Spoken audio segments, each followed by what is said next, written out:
po sa ating lahat. Welcome back again to our channel. Kumusta po kayo? Hindi pa kami talaga totally close. Ang aming gate pa lang ang sarado.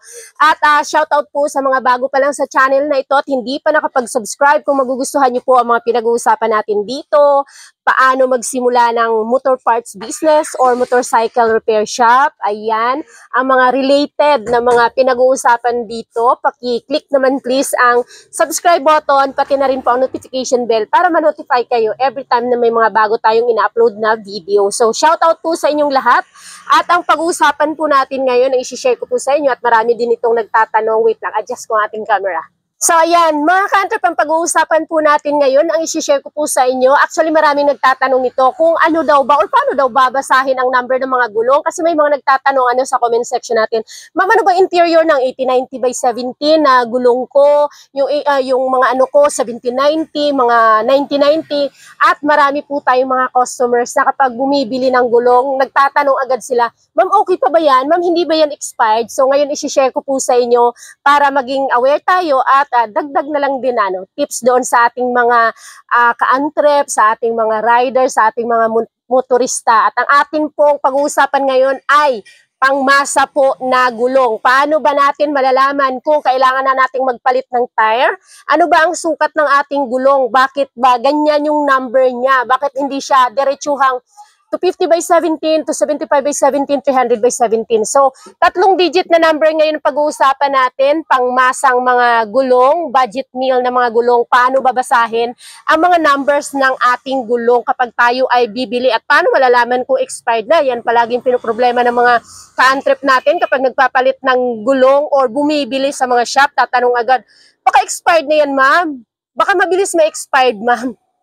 Actually mga ka-antrep, kapag sa mga shop sa mga tindahan na ganito, tapos yung kumbaga makikita nyo naman na parang mabilis yung yung mga customers, kumbaga may mga customers, hindi po dito nagtatagal ang ang mga gulong. So halimbawa, galing sa manufacturer, ayan, diretso yan sa mga nila, sa mga distributor nila. From distributor, like kagaya namin mga retailer, hindi yan nagtatagal dito sa amin ng ilang months na didispose din kaagad yan siya. So technically, hindi talaga siya naaabutan ng pag-expired dito sa mga tindahan. Maliban na lang doon siguro sa mga shop na bihira ang customers na inabutan na ng mga 3 taon na or 4 na taon na or 5 taon or more than pa sa mga ganyang taon sa kanilang shop na hindi pa nabibili ang mga gulong.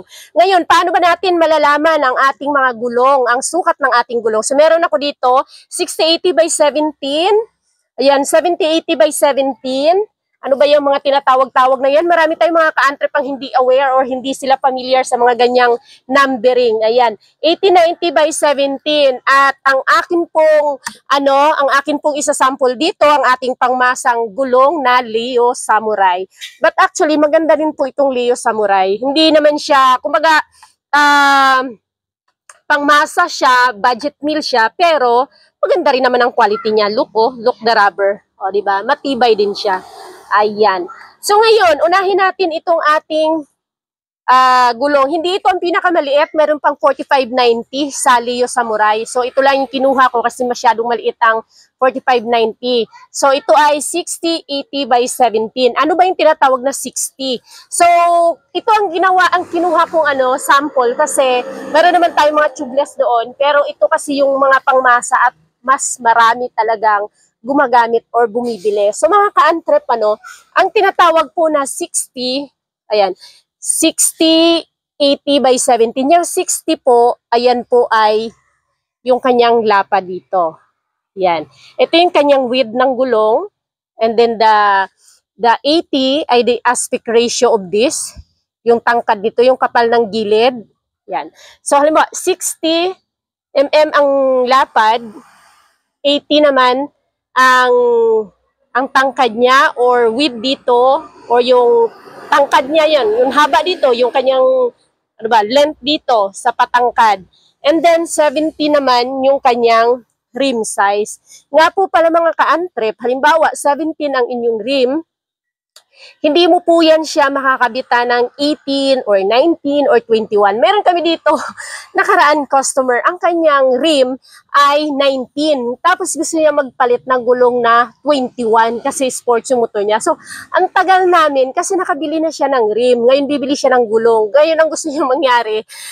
Mali yung mali yung nabili niya actually na, hindi, rim yung bibili niya dito, may dala siyang gulong. Ang rim, magkaiba yung bit-bit niya at saka yung bibilhin niya. So sabi ko, papalitan mo yung gulong or papalitan mo yung rim kasi hindi talaga natin pwede siyang isalpak doon sa 17 at doon sa 21 at 19 or vice versa na ang 17 isasalpak mo sa 18 or sa 19, 21, 13 or sa kung anong number pa yan. So kung ano ang diameter ng gulong mo dito sa kanyang rim, yun talaga dapat ang bibilhin mong gulong or rim. Kasi hindi siya masasalpak kasi magkaiba sila ng laki. Magkaiba ng laki ng 17. Masisira na lang yung dito, yung labi ng tire pero hindi mo siya masasalpak. Siguro kung pipilitin mo talaga pero hindi siya magtatagal or hindi siya maging reliable. Baka disgrasya or syempre lumuwa yung rim mo sa gulong or yung gulong doon sa rim. So malinaw po yun na ito po yung sukat ng ating tire.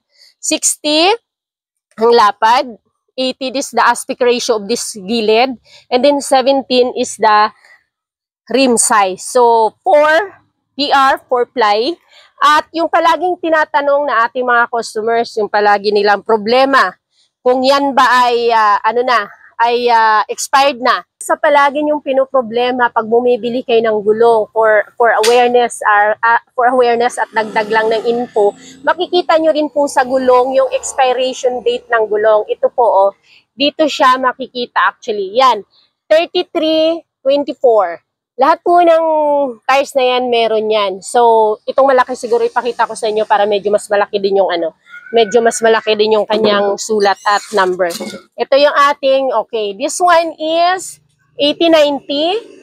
80 ang lapad, 90 is the aspect ratio ng gilid, tangkad niya, 17 is the rim. At yung kanyang expiration date ay dito yan nakasulat. Dito nyo po tingnan, nandito lang din po sa gulong. Kung makikita nyo, ito 40/24. So, ibig sabihin, ito po ay manufactured ng 40th week of the year noong 2024. So, last year lang, bago lang siya. At ito hindi magtatagal dito.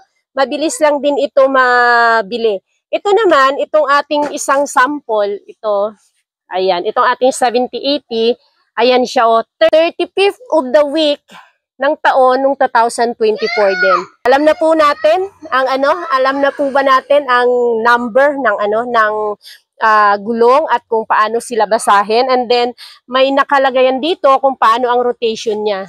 So ito yung rotation, ibig sabihin pakakabit mo siya ng paganon para ganon yung niya, yung kanyang takbo. Okay, ngayon naman mga ka-antrep, sa mga nagtatanong, kailan ba tayo dapat nagpapalit ng gulong? Okay, using piso technique. Okay? Pero alam nyo po, halimbawa sa kagaya namin na nasa shop na or kahit na kayo po na owner, hindi nyo naman na kailangan pang mag-piso technique para malaman kung kailangan nyo na bang magpalit ng gulong. Like this one, using piso technique para lang sa dagdag tips doon sa ating mga ka-antrep, itong piso na ito o 5 piso man. Ito may tinatawag tayong groove nito, yung parang mga kanal-kanal na usually, ito talaga ay design para sa mga, halimbawa kapag umuulan, yan, may daanan ng tubig, yung gulong, di ba ang rotation niya pa ganon. So kapag pa ganon, ang tubig, dito lang siya kumbaga lulusot.